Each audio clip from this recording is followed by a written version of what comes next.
બોટાદમાં જાહેરમાં હુમલો કરી મારવાની ઘટનામાં આરોપીની ધરપકડ બાદ રીકન્સ્ટ્રક્શન કરવામાં આવ્યું। થોડા દિવસો પહેલા હોટલમાંથી બહાર નીકળતા એક વ્યક્તિ પર 4 શખ્સો દ્વારા ધોકા અને પાઇપ વડે હુમલો કરવાનો વીડિયો થયો હતો વાયરલ। હુમલા અંગે બોટાદ ટાઉન પોલીસ સ્ટેશન ખાતે ફરિયાદી દ્વારા નોંધાવાઈ હતી ફરિયાદ। 4 શખ્સો વિરુદ્ધ ફરિયાદ નોંધી પોલીસ કાર્યવાહી હાથ ધરી તમામ આરોપીઓની ધરપકડ કરી બનાવના સ્થળ પર લઈ જઈ સમગ્ર ઘટનાનું રીકન્સ્ટ્રક્શન કરાયું હતું। અહેવાલ સંજય પોપટ।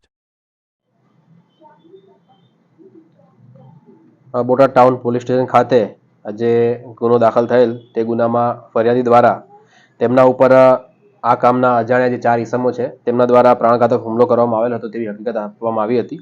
આથી આ ગુનાના કામે જે આરોપીઓ છે તે આરોપીઓને આઈડેન્ટિફાઈ કરી અને બોટાદ પોલીસ સ્ટેશન દ્વારા ધરપકડ કરવામાં આવી છે। જે આરોપીઓ શક્તિરાજ બસિયા કે તેઓ નાગલપર ગામના રહેવાસી છે, જયદીપભાઈ કાળુભાઈ ખાચર કે તેઓ ઠાકણિયા ગામના રહેવાસી છે, મહિદીપભાઈ કાળુભાઈ ખાચર તેઓ પણ ઠાકણિયા ગામના છે અને દીપરાજભાઈ જોરુભાઈ તેઓ નાગલપર ગામના છે। આ આરોપીઓએ હથિયારો ધારણ કરી અને જે હુમલો કર્યો હોય તેના આધારે તેમની ધરપકડ કરવામાં આવી છે અને ગુનાના કામે ઉપયોગમાં લીધેલ મુદ્દામાલ પણ કબજે કરવામાં આવ્યો છે।